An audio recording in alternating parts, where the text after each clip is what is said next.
it was a special Sunday.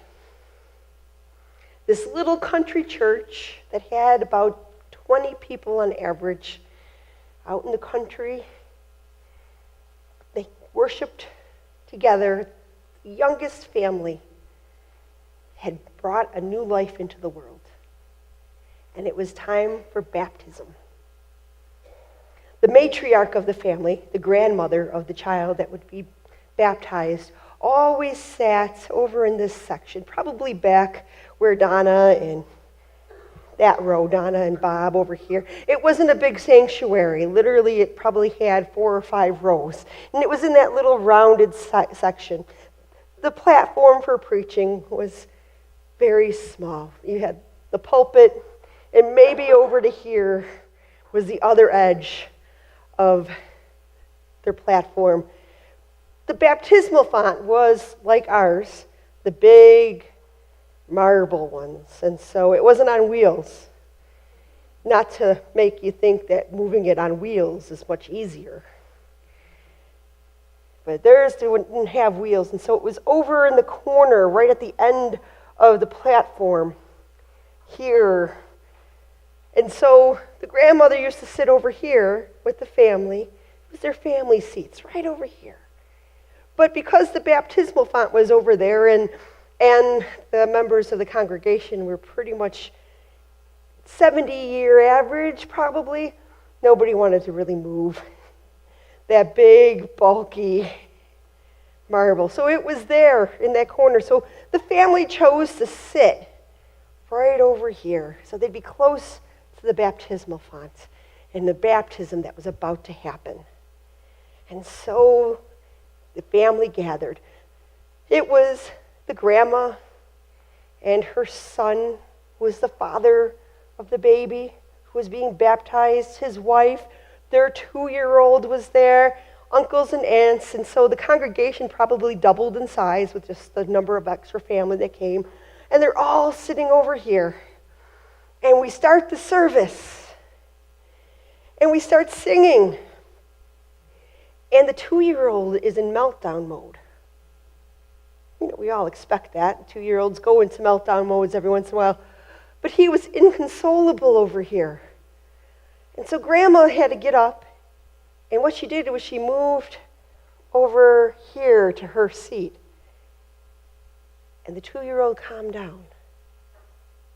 Because when we come into this building, we don't sit over here. We sit over here. And so Grandma had to go sit there. And then when the baptism happened, she carried him up front to be part of the baptism.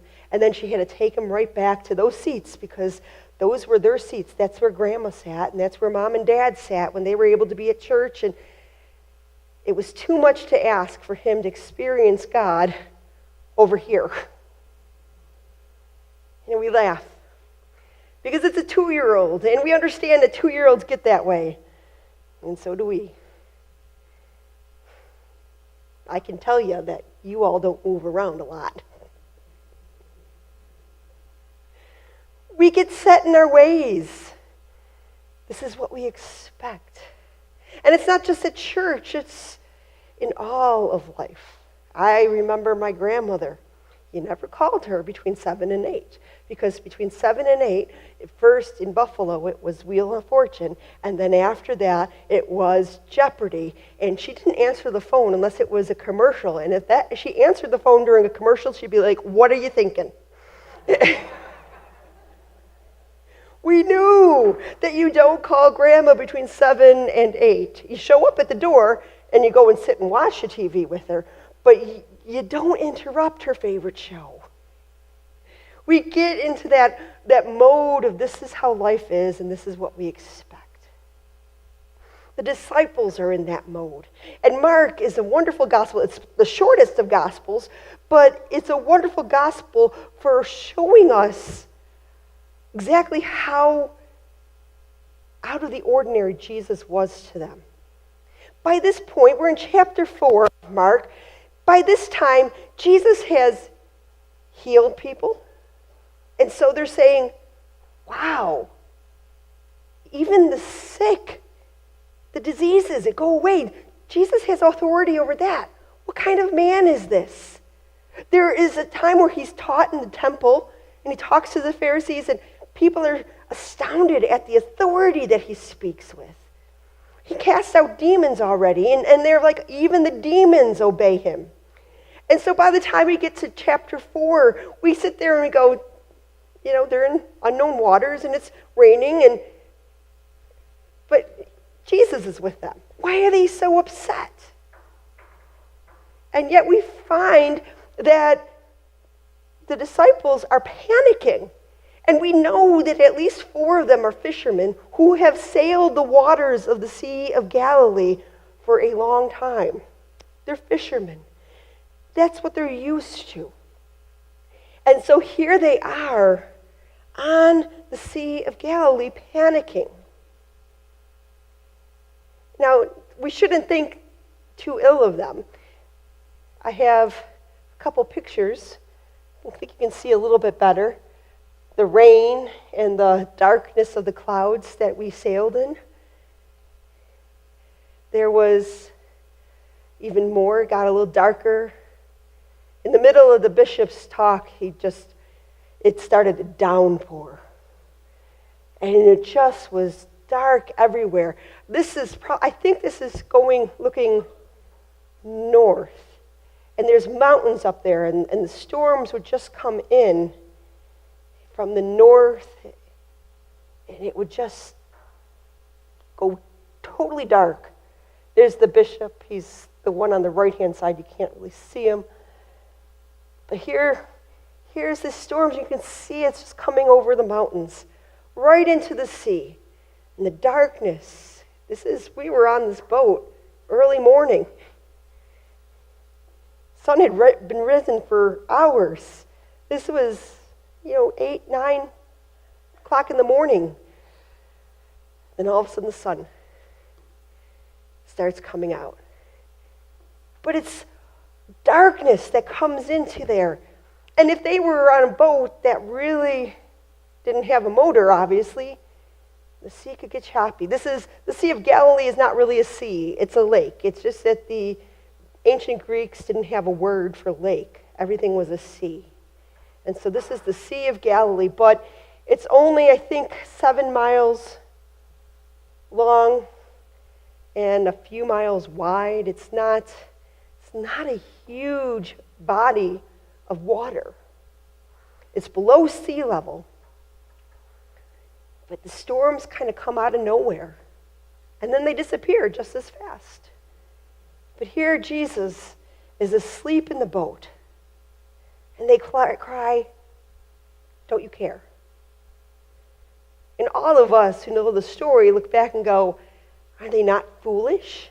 Have they not been paying attention? Jesus has healed the sick, cast out demons, taught with authority. He's the Lord of the Sabbath. He's challenged the understanding of the Sabbath. All of this is happening, and you're surprised by this. You're panicked. Where is your faith? And Jesus stands up and says, "Peace, be still." But here's the thing. They've heard great teachers before. So Jesus is better than all the teachers they've heard before. They've heard the stories of healing. There have been prophets before that have brought healing. God has used. But really, when I looked at Scripture, Moses and Elijah are the only ones that had any inkling of controlling weather. There's a story where Moses, or maybe it's Joshua, I'm getting it confused, right? They need a longer day, and so as long as his arms are held up, the sun stays up and the day doesn't end. So it's a longer day. And you have the story of Elijah, and he says there's no rain for years. And then God says, "Speak," and there's rain that comes to Israel. That's it. God is taking them into unknown waters, uncharted territory. This Messiah that you're expecting is more than just somebody who teaches well. This Messiah is somebody more than just someone who heals or casts out demons. This Messiah is different and is one who controls the weather. In the reading of Mark in the NRSV, I don't find their translation the best because it says they were in awe. They weren't in awe according to the Greek, really. It's more they were terrified. They were fearful during the storm, but they were terrified when Jesus calmed the storm. Because what does it mean when the one we are following calls us to go to the other side, and we know there's storms along the way? Will we trust him in those storms? Each of us have our own storms that we're facing. The disciples faced a real storm here, but Jesus was taking every moment to teach them and expand their faith.